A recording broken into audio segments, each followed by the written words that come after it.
Vamos começar, né? É, Hoje nós vamos ter uma rápida revisão, né, do que nós já vimos semana passada, a resolução da atividade que eu passei para casa e vamos ver o assunto de propriedades periódicas, tá certo? Então, nós fizemos um histórico da tabela periódica, não foi isso? Fizemos aquele percurso depois para entender essa organização das tabelas periódicas, da tabela periódica. E aí os períodos são as fileiras, ou seja, essas linhas horizontais, aí nós temos aqui o primeiro período composto pelo hidrogênio e pelo hélio, o segundo período que vem do lítio até o neônio, e assim sucessivamente. Atualmente temos 7 períodos na tabela periódica, sendo aqui ó, o sexto período e o sétimo período. Lembrando que essas duas últimas linhas aqui fazem parte desse pedaço aqui da tabela periódica. Os grupos são as colunas, né? E comumente é normal dar um nome a esse grupo, né? E aí, cada grupo é uma coluna, então nós vamos ter 18 grupos, que também podem ser chamados de famílias, colunas, tranquilo, tá certo? O termo família ele já não é muito utilizado, mas preferimos utilizar o termo grupos, tá certo? E aí o primeiro grupo são os metais alcalinos, o segundo, os metais alcalinos terrosos, aqui deu um errinho, mas a ordem é essa, metais alcalinos terrosos. E temos aqui o grupo 13, que é o grupo do boro, 14, o grupo do carbono, 15, o grupo do nitrogênio. Esses elementos são destaque porque eles são o primeiro elemento do grupo, tá? Aqui também pode ser chamado de grupo do oxigênio ou calcogênios, porém o termo calcogênio ele é mais utilizado do que grupo do oxigênio. Mas se falar em algum local grupo do oxigênio, vocês já sabem ao qual se refere. Os halogênios no grupo 17 e os gases nobres ou gases raros, tá certo? E aí nós dividimos essa parte do grupo 3 ao grupo 12 como elementos de transição e o grupo 1, 2 e do 13 ao 18 os elementos representativos. Aqui outra divisão, na verdade é a mesma divisão, né? Só que aqui em outra imagem, mas é a mesma coisa que eu acabei de falar. Ah, sim, aqui destaca-se as famílias. Veja só. É, Opa, volta aqui. Pronto. O grupo 1 e o grupo 2 seriam a família A, e do grupo 13 ao 18 também fariam parte da família A. E o grupo 18 ele pode ser tanto o 18A como a família zero. Isso aí foi uma denominação só para deixar a gente mais confuso, né? E aqui a família B, na verdade, o grupo 1 e o 2 seriam aqui. Então, família 1B e 2B seriam aqui, os dois últimos grupos, na verdade. E a partir daqui nós iniciaríamos o grupo 3, 4, 5, 6, e esses três grupos seriam o grupo B. Por isso que não se utiliza muito essa notação, porque ela acaba sendo um pouco confusa, né? Aqui são os termos, os nomes que são dados aos grupos.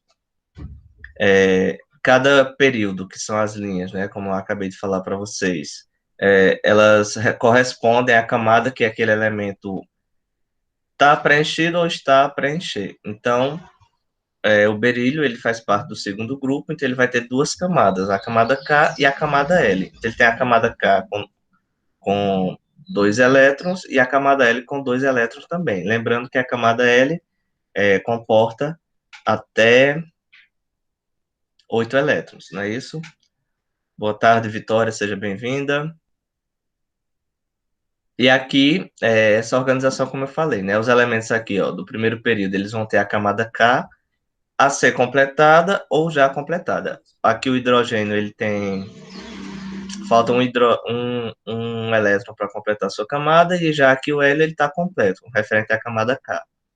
E a L aqui é a mesma coisa. O primeiro elemento, ele só vai ter um elétron na camada L e os outros elementos vão sendo preenchidos. E aqui o último, que é o neônio, ele já vai ter toda a camada L preenchida. E assim para cada período. Tatatã.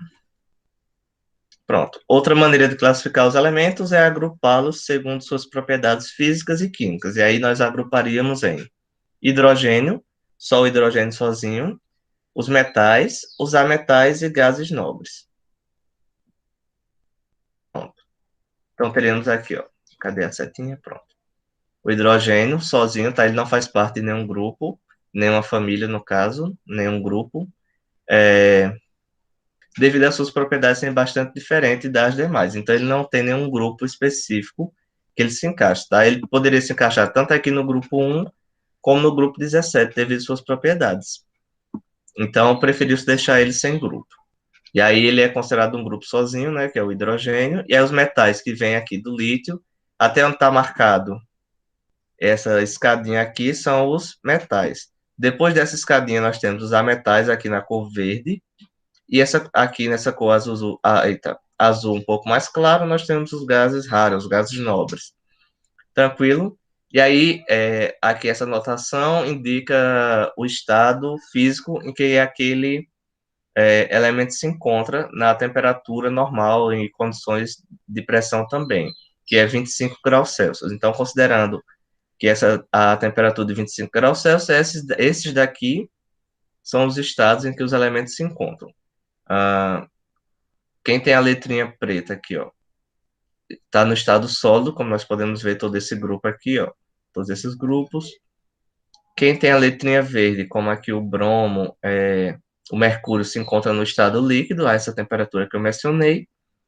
E quem tem a cor vermelha está no estado gasoso. Ó, o hidrogênio, nitrogênio, oxigênio, flúor, os gases nobres, né? Até porque são gases, então não faria muito sentido ter esse nome.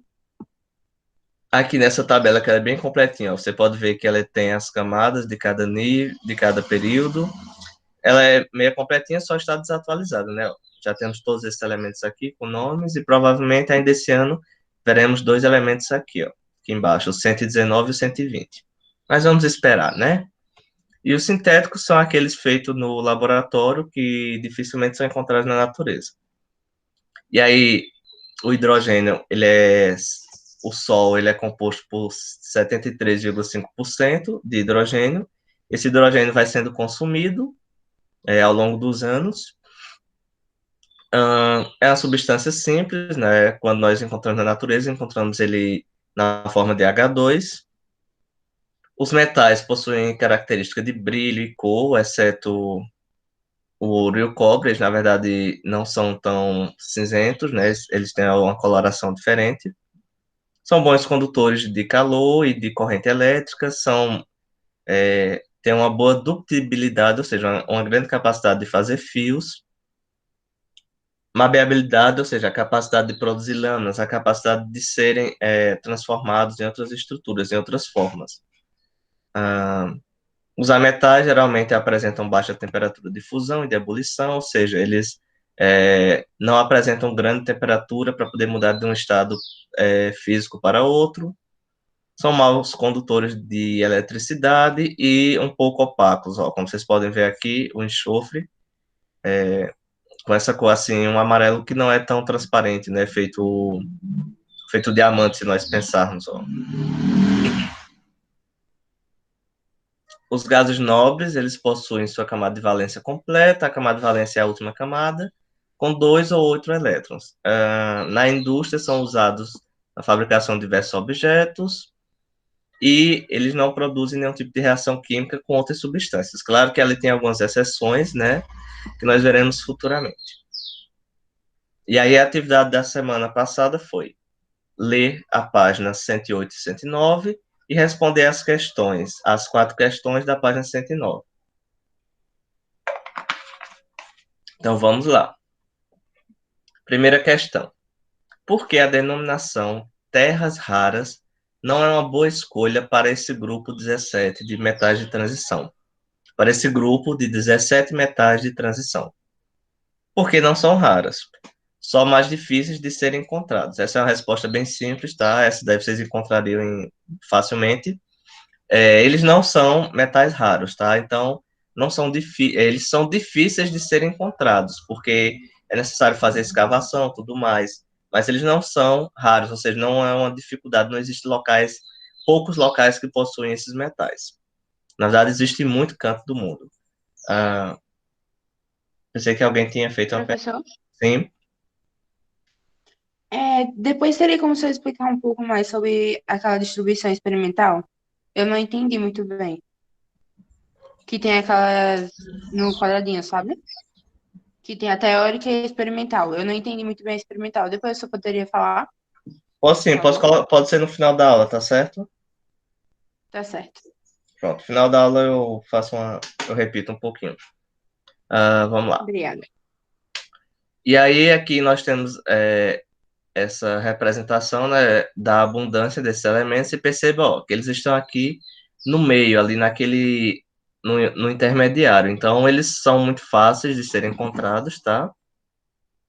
Os metais raros, eles são raros, então eles são mais difíceis, por isso que eles estão aqui mais embaixo, mas é, é, os elementos terras raras, né, dado esse nome, na verdade não faz sentido para eles, já que eles são muito fáceis, ah, não são raros, né? É fácil de localizar um local que tenha. Só vai ser difícil fazer a escavação e tudo mais, mas eles não são raros. Ao seu ver, ou seja, é uma questão pessoal, quais são as razões do interesse mundial nas descobertas de reservas de terras raras no Brasil? E aí, quem respondeu? Alguém respondeu essa atividade? Eu. Diga lá, foi o que você respondeu. Eu botei para a exploração, avanço da tecnologia e aumento da economia. Muito bom. Mas alguém respondeu?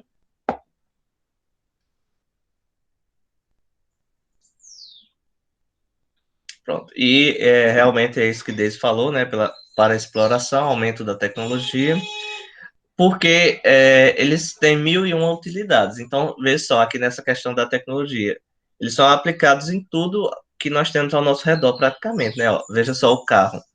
Vai desde aquele espaço onde coloca a gasolina, utiliza a gasolina, o recipiente que guarda a gasolina, o reator nuclear, o gerador de energia eólica, acho que isso é um carburador, não sei, tá ali, catalisador. Pronto, catalisador no carro, a bateria, eu não entendo muito de carro, não, enfim.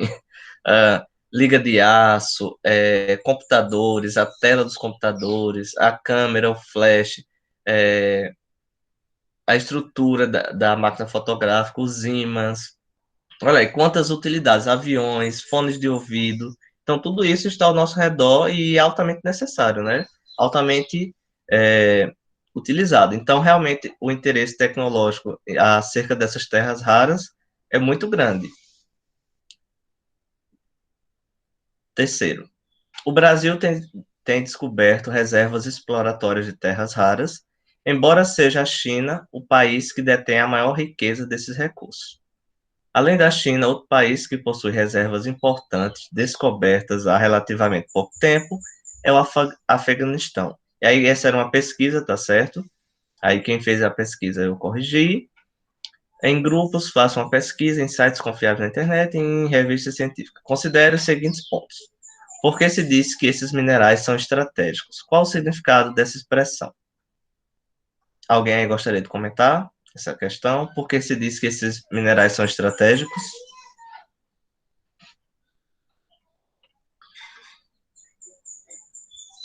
Ou qual o significado desta expressão?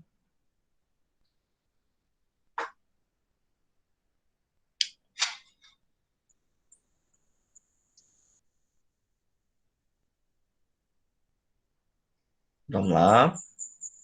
Ninguém respondeu?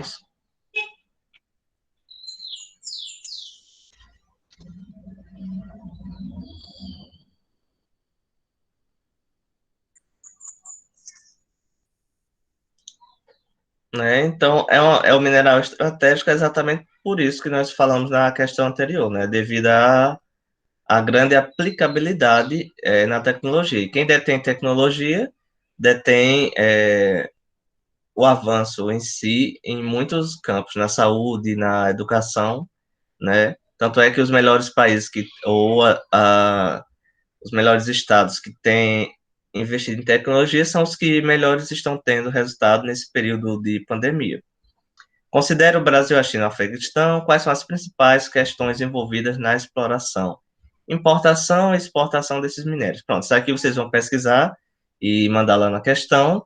E aí aqui nós temos algumas aplicações para esses elementos. Por exemplo, o escândio, componentes aeroespaciais, ligas de alumínio, o ítrio, lasers, display de TV, computadores, filtros de micro-ondas,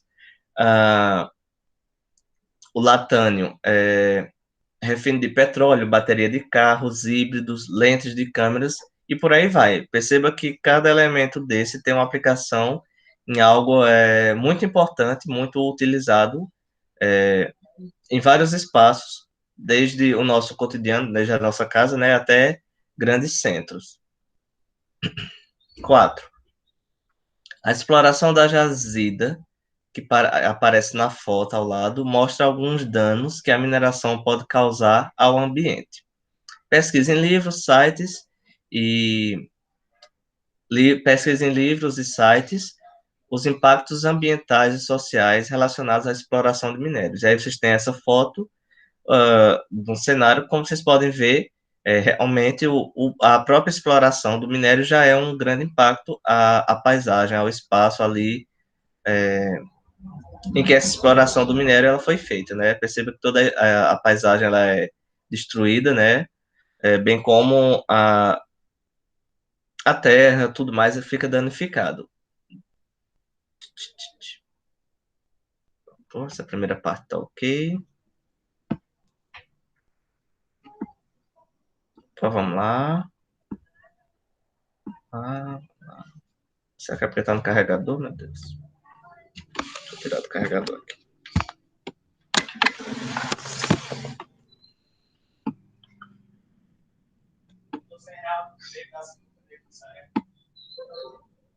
Pronto. E aí nós vamos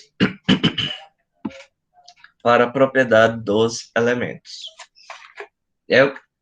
O que é que vocês acham que nós vamos falar aqui?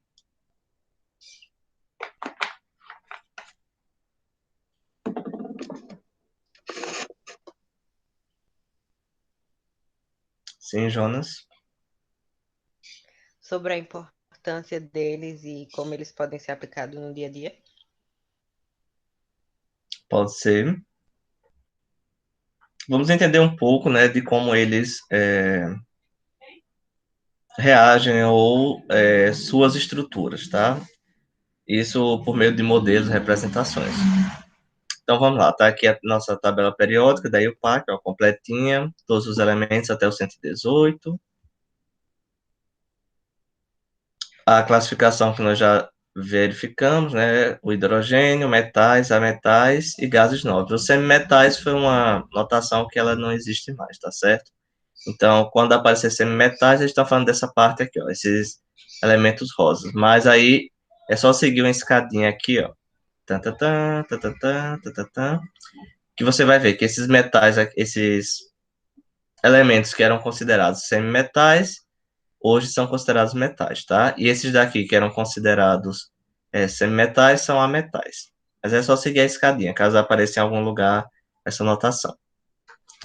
Na representação, na estrutura da tabela periódica, o número que vem em cima é o número de prótons, que é o número atômico, e o número que vem embaixo é o número de massa daquele elemento. Lembrando que é a média ponderada das massas atômicas dos isótopos, ou seja, o elemento ele vai ter várias características, mas o que vai dizer que aquele é um elemento de alumínio vai ser o seu número de prótons. Então, pega-se todos os elementos que têm o mesmo número de prótons e faz uma média ponderada.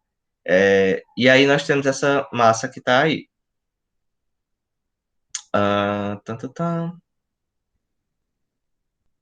Sim, a existência dos elementos. Os elementos naturais, ou seja, são encontrados na natureza, eles vão até o número 92. Então, do número 92, do número 1 ao número 92, são todos os elementos que nós podemos encontrar na natureza.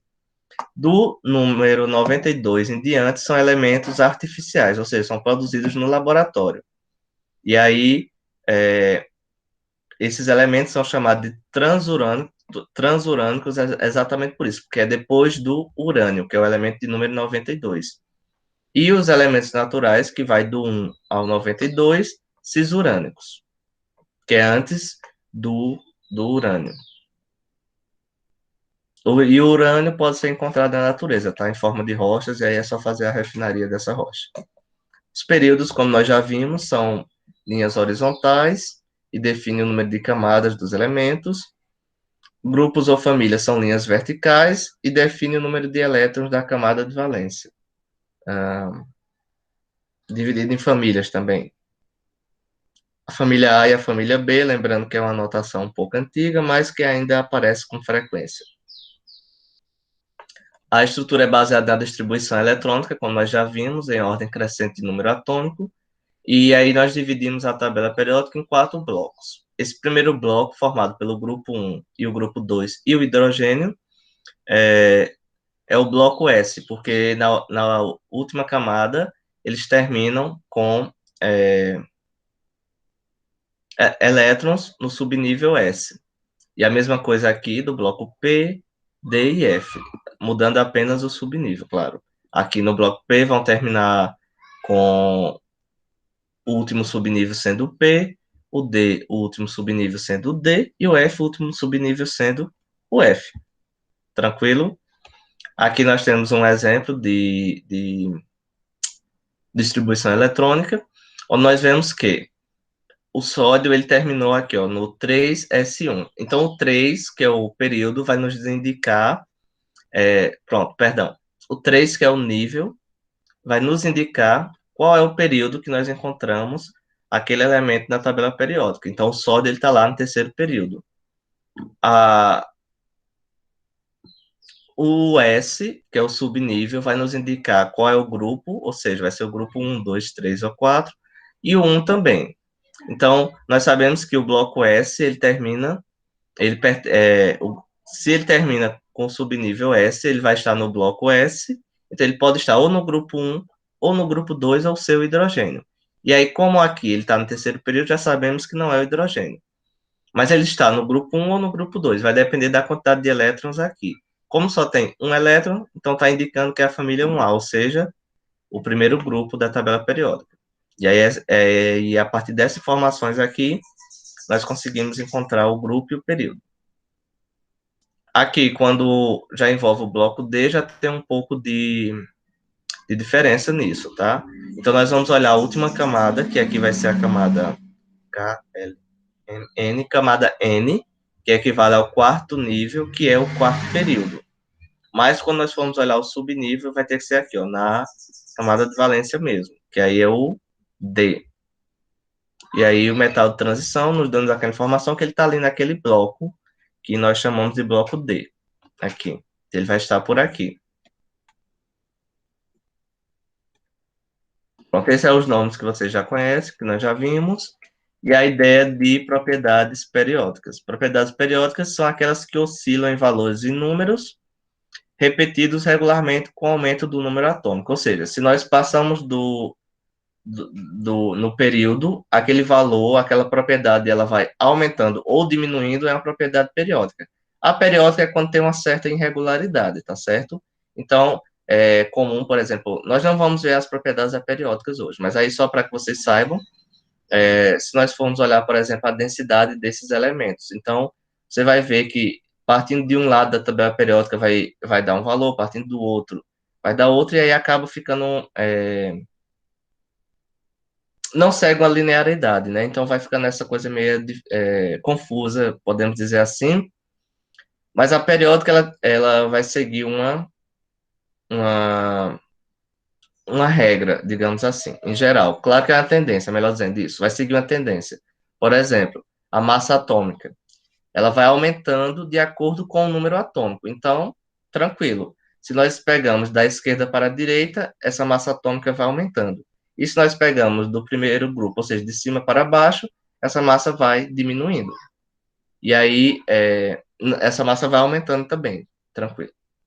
Misturei aqui. Então, essa é a propriedade periódica. Já o calor específico, que é quanto que um grama daquela substância necessita para poder começar a esquentar, ou mudar sua temperatura, melhor, ela vai mudando. Porque, veja, no decorrer aqui, conforme nós vamos aumentando o número atômico, perceba que aqui, ó, começa bem alto e vai diminuindo. E o calor específico, ó, conforme nós vamos aumentando, ele vai diminuindo com o número atômico. Então, aqui, ó, ele começa alto e vai diminuindo. Isso quer dizer que aqui, ó, quando tiver aqui no meio da tabela periódica, mais ou menos, vai ter uma mudança ali do que do caráter que nós estávamos vendo, da tendência que nós estávamos vendo. Ou seja, aqui o valor começa bem alto, e aí de repente ele começa a diminuir, e depois diminui drasticamente. Então, se nós formos fazer essa análise da tabela periódica, vamos ver que vai ficar bem diferente. Mas aí nós vamos focar nas propriedades periódicas, tá? Essa é a variação típica, no sentido de que esses pontos aqui, ó, mais altos, são elementos do mesmo grupo, bem como os pontos aqui mais baixos, ó. Eles representam elementos do mesmo grupo. Então, essas propriedades, elas vão mudando, mas vão seguindo uma linearidade no grupo. Claro que isso aqui é só um garrancho, aparentemente, mas nós vamos ver isso com mais calma. E aí, as propriedades periódicas, novamente, são aquelas que, à medida que o número atômico aumenta, assumem valores crescentes ou decrescentes em cada período. Ou seja, se repetem periodicamente, que é exatamente essa ideia de propriedade periódica, que existe uma periodicidade. E aí, quais são essas propriedades? O raio atômico, energia de ionização, afinidade eletrônica, eletronegatividade, eletropositividade ou caráter metálico, que é um termo mais correto, reatividade e propriedades físicas. Esses dois últimos nós não vamos ver hoje, tá certo? No decorrer do assunto, nós vamos voltar para eles e vamos ser mais específicos, tá? Quando nós formos ver transformações químicas, a gente foca nesse e nesse de baixo também. Mas, por enquanto, somente esses 5 primeiros tópicos. O raio atômico é a distância que vai do núcleo até o seu elétron mais externo. Perceba que aqui tem 2 raios. Esse aqui é um raio e esse segundo é outro raio. Mas quando nós estivermos falando de raio atômico, vai ser do núcleo, nessa representação aqui, até o elétron mais externo. Aqui é o elétron mais externo. Então, o raio 2, esse R2, é que é o raio desse elemento aqui qualquer. E aqui nós temos uma representação referente ao ânion ou íon de cada elemento. Por exemplo, o lítio aqui. O seu cátion ou íon, né? Cátion ou ânion, melhor dizendo. Aqui o lítio, que é o cátion, ele perdeu um elétron, não é isso? Então, ele fica menor, que essa parte rosa aqui. Quando ele está no seu estado estável, ou seja, tem a mesma quantidade de prótons e elétrons, quando ele está neutro, ele apresenta uma estrutura maior, percebam? Claro, isso aqui é só um modelo, uma representação, apenas para termos uma estimativa, bem como outros elementos. Vejamos aqui o berílio, ó. Quando ele perde 2 elétrons, ele tem uma estrutura aqui, ó, bem pequena. E quando ele fica no seu estado neutro, fica bem maior o tamanho desse átomo. Claro que isso aqui é uma escala apenas representativa, tá? Para comparar o tamanho dos átomos, devemos levar em conta 2 fatores. Os níveis de camada, ou seja, quem tem mais camada, quem tem mais nível será maior. O que chega a ser lógico, né? Se você tem mais elétrons, você vai ter um tamanho maior. E o número de prótons. É aí que é o que difere, que é o que faz essa diferença aqui. Quanto maior o número de prótons for da quantidade de elétrons, menor vai ser esse átomo. Por quê? Lembra lá, o próton tem carga o quê? Positiva. E os elétrons carga negativa. Isso significa que se nós tiramos elétrons aqui, como o lítio, vai ter uma quantidade de prótons maior. Logo, vai ter uma atração para esse núcleo maior. Por isso que o tamanho fica menor. Porque vai ter mais cargas positivas puxando as negativas, se assim, atraindo as cargas negativas. Por isso ele vai tender a ficar mais próximo, ou seja, aqueles elétrons que estão em menor quantidade que os prótons vão ser atraídos com mais força. Por isso que os cátions, eles ficam menores. E aí, com isso, nós podemos ver aqui, ó, que os ânions, na verdade, são maiores. Aqui nós temos o oxigênio um oxigênio neutro com a mesma quantidade de prótons e elétrons, e aqui nós temos o oxigênio com 2 elétrons a mais. Perceba que o seu estado neutro, o seu estado neutro, ele é menor do que o ânion, ou seja, ele é menor do que quando ele recebeu 2 elétrons. A mesma coisa para o flúor, o cloro, porque a atração do núcleo com a eletrosfera ficou maior, então diminui o tamanho do átomo. Pronto. E essa daqui é a setinha apenas só para indicar essa tendência, tá? Não quer dizer que é regra, não. Vai ocorrer, claro, uma ou outra exceção, mas a tendência é essa daqui, que é analisando da direita para a esquerda, esse raio atômico ele vai aumentando, e de cima para baixo, no decorrer dos grupos, esse raio também vai aumentando. Então, nós temos aqui o hidrogênio, que tem um raio menor do que o frâncio. Então, o frâncio é o elemento que tem o maior raio atômico. E o hélio, ele tem um raio atômico maior do que o hidrogênio, certo? Pronto. Aqui tem uma tabelinha com as estimativas desse tamanho do raio. Veja lá, o hidrogênio ele tem um tamanho 0,37 e o hélio tem um 0,32. Espera aí, que foi que está errado aqui. Não, tem nada errado não. E aí você perceba que, ao longo do grupo, esse raio vai aumentando, e quando nós olhamos o período, esse lado daqui deveria ser maior. Não. Ele vai aumentando a partir daqui. Então, o xenônio ele é maior do que o rubídio, no caso, o frâncio, está faltando aqui um período, pronto. Perceba que vai aumentando daqui para cá, e de cá para cá. Então, o hélio, na verdade, ele é menor do que o hidrogênio. Eu tinha falado o contrário, perdão. Então, ó, vai aumentando daqui para cá, daqui para cá, e de cima para baixo, tá certo? Então, vai da direita para a esquerda e da de cima para baixo no decorrer dos grupos. Então, se você der uma olhada, vai perceber que existe aí uma ou outra discordância ou algo muito próximo, como esses daqui, ó. Perceba que o tamanho desses elementos aqui, eles são bem próximos, né? E aqui é aquele primeiro gráfico que eu tinha falado. Ó, os elementos do mesmo grupo: lítio, sódio, potássio, rubídio, césio, hélio, neônio, argônio, criptônio, xenônio, radônio. E cada bolinha dessa ela vai representar um grupo que eles vão estar praticamente na mesma colocação. Ó, aqui seria o segundo grupo e assim vai. Por período. Aqui, ó, segundo período, terceiro período, quarto período. Energia ou potencial de ionização. Pode ser chamado de energia de ionização ou potencial de ionização. É a energia necessária para remover um ou mais elétrons de um átomo. Então, nós temos aqui um átomo qualquer, representado pela letra X, que recebe uma determinada quantidade de energia. Então, ele perde um elétron, fica com sinal positivo, que é sinal de que perdeu um elétron, e é isso. Ou seja, para ele perder um elétron, ele necessita de uma determinada quantidade de energia. E essa energia necessária é a energia de ionização. Vai tornar aquele átomo um íon, que pode ser nesse caso vai ser um cátion. Nós temos aqui o elemento com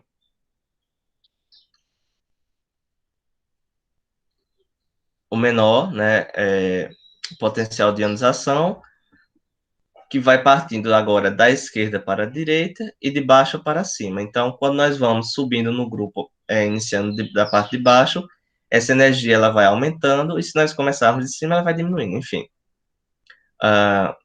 Tem aqui um gráfico também para ajudar, ó. Quanto mais alto no grupo, maior a energia de ionização.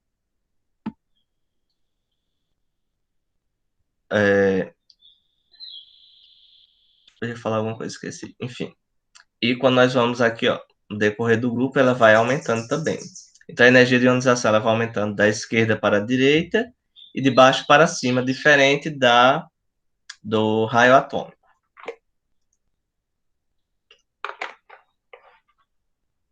E aí a primeira energia de ionização, ela sempre é maior do que a segunda, né? E aqui o elemento com maior energia de ionização, ou seja, o elemento que mais necessita de energia para perder um elétron da sua camada mais externa é o hélio. É o hélio. Aqui nós temos os elementos de baixa energia, aqui de alta energia. Então, quando nós vamos andando da esquerda para a direita, essa energia vai aumentando, e quando nós vamos subindo de baixo para cima, também vai aumentando. Pronto, aqui nós temos um exemplo. O magnésio, para perder o primeiro elétron, ou seja, o último elétron, o elétron mais externo, ele precisa de uma quantidade de 7,6 elétron-volts, que é a energia. E aí ele se torna um M+, um Mg+, ou seja, se torna um cátion, e aqui representa o elétron que ele perdeu. Isso daqui para a primeira energia de ionização, ou seja, para perder o primeiro elétron mais externo.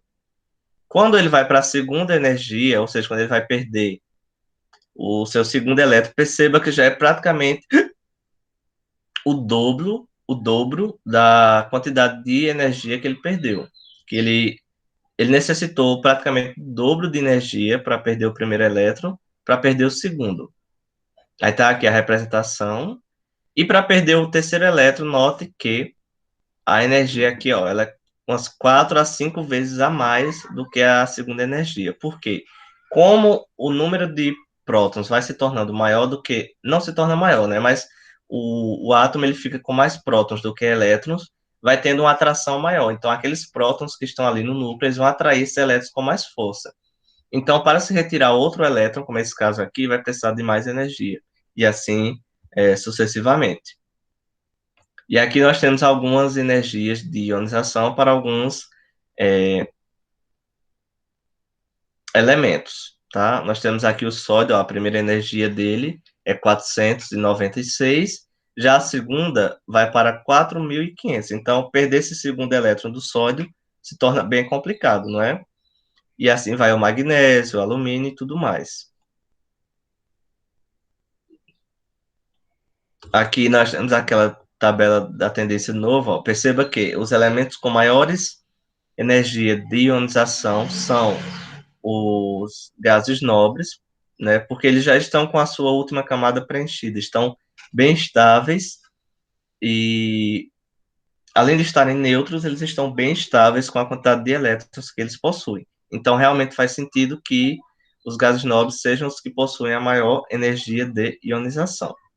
E já aqui o grupo 1, como nós podemos ver, ele é o grupo que tem a menor energia de ionização, ou seja, para retirar elétrons desse... Isso considerando a primeira energia, tá?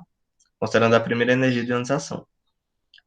Para se retirar o elétron da camada desses últimos aqui é muito mais fácil, digamos assim, porque vai necessitar de poucas energias, pouca energia. Pronto, a mesma coisa aqui, só de outra forma de representar.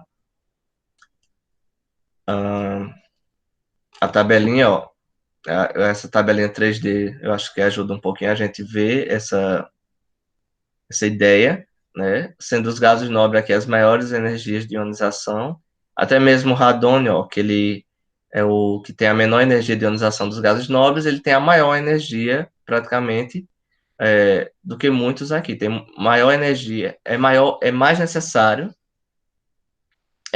maior energia do que muitos elementos aqui. Mas se nós pararmos para analisar o hidrogênio, perceba, ó, que ele se distancia tanto da realidade do primeiro grupo, como também se distancia um pouco dos gases nobres, mas ele se aproxima aqui, ó, do grupo 17. O que faz também algumas tabelas colocarem ele aqui em cima do flúor, tá? Exatamente por essas características periódicas que são parecidas com a do grupo 17. Mas aí, lembrando que ele sempre está ali no cantinho, mas ele não tem família nenhuma, não tem grupo.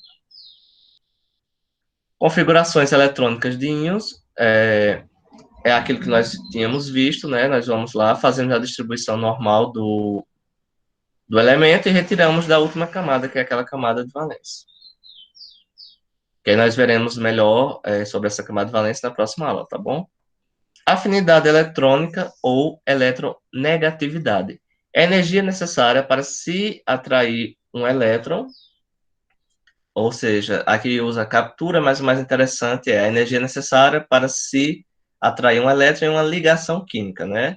Então, esse aqui já é um princípio de ligação química, nós vamos vê-lo até o final do ano, pronto, até o final do mês de setembro, nós vamos retornar para essa eletronegatividade, tá certo? Nós ainda vamos falar dela, vamos fazer umas continhas, mas nada demais. Só fazer as subtrações e analisar um gráfico, bem tranquilo. E ela vai crescendo da esquerda para a direita e de baixo para cima, sendo o flúor o elemento mais eletronegativo e o frâncio o menos eletronegativo. E os gases nobres, eles praticamente não apresentam eletronegatividade, por isso que está aqui riscado. O xenônio ele tem um valor lá de eletronegatividade, mas, enfim. Continuando aqui. Pronto, aqui nós temos alguns valores representativos para esses elementos, tá certo? Esses valores são cálculos matemáticos que foram feitos, propostos por Linus Pauling, mas é apenas para que nós possamos entender essa relação de qual elemento que consegue atrair mais elétrons para si. Pronto, nós fazemos a representação da equação na energia de ionização. Na verdade, nós representávamos aqui o elemento mais a energia. E aqui do lado nós tínhamos o cátion mais o elétron. E aqui, na verdade, já é o contrário. Nós temos o elemento aqui, que pode ser qualquer um da tabela periódica, isso aqui é só para representar, mais o elétron. E aí, aqui nós temos o seu ânion, né, que é aquele que recebe o elétron, o átomo negativo, mais a energia, ou seja, essa energia foi a energia liberada para que esse elétron continuasse por aqui. Esse gráfico nós já vimos, aqui também. É o oposto da energia de ionização. Pronto, era o que eu estava falando agora, né? Nós temos aqui o cloro e aqui um elétron. Então, ele vai ter uma certa capacidade de atrair esse elétron. Se o outro elemento, que é o dono desse elétron aqui, tiver maior energia de ionização, o cloro não consegue atrair, mais energia de eletronegatividade. Mas se o cloro for o mais eletronegativo, então esse elétron vai ficar ser mais atraído pelo cloro. Tá? Aqui é a representação e a distribuição eletrônica é a mesma coisa. Fazemos a distribuição eletrônica e depois adicionamos ao número final. Se aqui terminava em 3, 4p, nós adicionamos um elétron, fica 3p5. Era 3p4, né? Eu misturei aqui as ideias. Cadê? Isso aqui falei. Tranquilo. Pronto, a força de atração exercida sobre os elétrons de uma ligação química. Bacaninho. Aqui outro gráfico. Pronto, a eletropositividade ou caráter metálico é a propriedade associada à reatividade química, ou seja, o quão próximo daquele elemento se tornar um metal, ou seja, agir como metal. E aí, quanto mais for essa eletropositividade, ou seja, a capacidade de doar o átomo, utilizando assim as palavras bem simples, mais reativo vai ser aquele elemento. E aí nós temos o frâncio sendo o elemento mais radioativo. Isso aí tem uns vídeos que eu não consegui encontrar. Se eu encontrar, eu vou postar lá no grupo, tá certo? Que é mostrando a reação desses elementos do grupo 1 com a água. E aí tem o lítio lá reagindo com a água, ele dá uma explosãozinha, uma coisinha assim bem simples. E aí quando você vai descendo no grupo, vai começando a ter grandes explosões. E aí antes de chegar no frâncio, Césio, pronto, eles colocam o Césio na água e aí numa banheira bem grande. Aí a banheira estoura todinha. Então a reatividade, ou seja, a força de reação daquele elemento, se nós podemos utilizar assim, é muito grande. E a do Frâncio, eles nem fizeram, né? Não sei se já tinham descoberto na época o Frâncio, porque o vídeo é um pouquinho antigo. Pronto, isso aqui mostrando aqui, ó, o cloro e o hidrogênio, o ácido clorídrico, fazendo aqui a ligação. Quanto maior a eletronegatividade, maior vai ser essa nuvem eletrônica aqui que está aparecendo. E aí, a eletronegatividade do cloro ela é maior que a do hidrogênio, então quer dizer que o elétron que tem aqui no hidrogênio ele vai estar mais próximo do cloro do que do hidrogênio. Isso aqui nós vamos ver direitinho depois, tá? Essa escala de eletronegatividade, ó, como vocês podem ver, foi feita pelo Linus Pauling, lá por cálculos matemáticos, sempre comparando um átomo a outro, e a eletronegatividade ela vai descendo no decorrer do grupo, diminuindo no decorrer do grupo, como vocês podem ver, e vai aumentando no decorrer do período. Então, o elemento mais eletronegativo é o flúor, tá? Perceba que ele está no recanto maior dos períodos e é o elemento mais alto na localização da tabela periódica.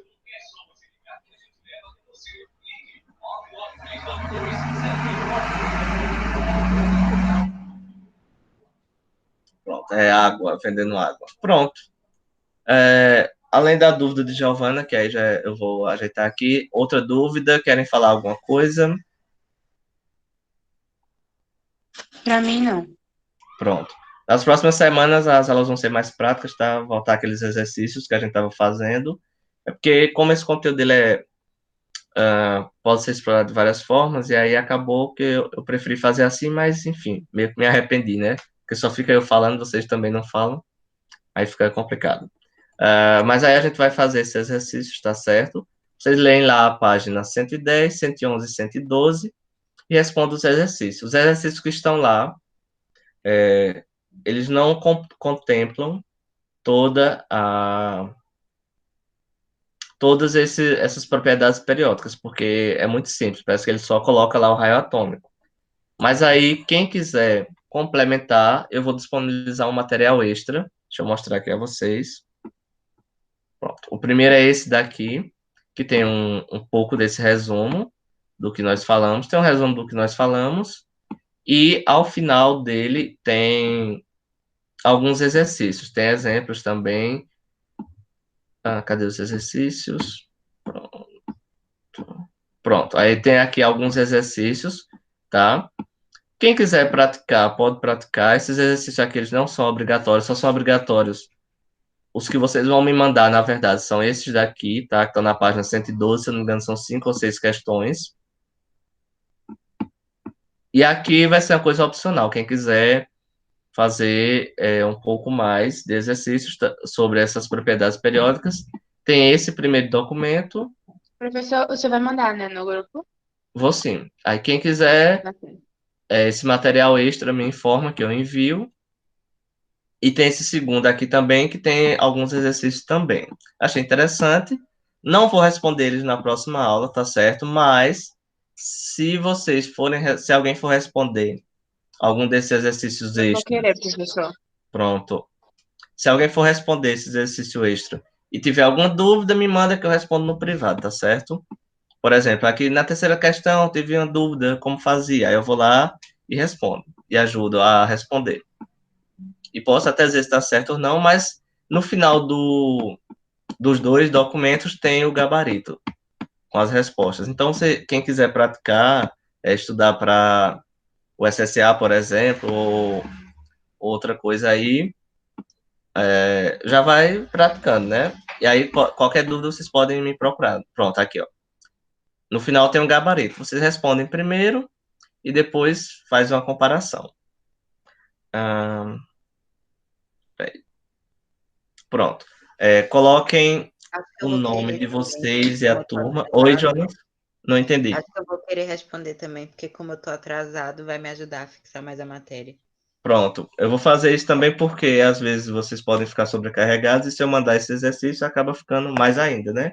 Então a gente coloca os exercícios referente ao conteúdo e esses extras para quem quiser dar uma olhadinha. Coloquem aí o nome e a turma de vocês, e quem não tiver dúvida pode sair, tá certo? Vou tirar a dúvida de Giovana sobre Ô, professor, eu esqueci de botar meu nome na última aula. Não, mas eu anotei, não se preocupe. Ah, certo. E aí, daqui a pouco eu disponibilizo essa aula no YouTube, bem como a atividade também nos grupos, tá certo? Quem ainda não fez a conta educacional, faça, que vai facilitar muito a vida. E é isso aí. Até semana que vem. Deixa eu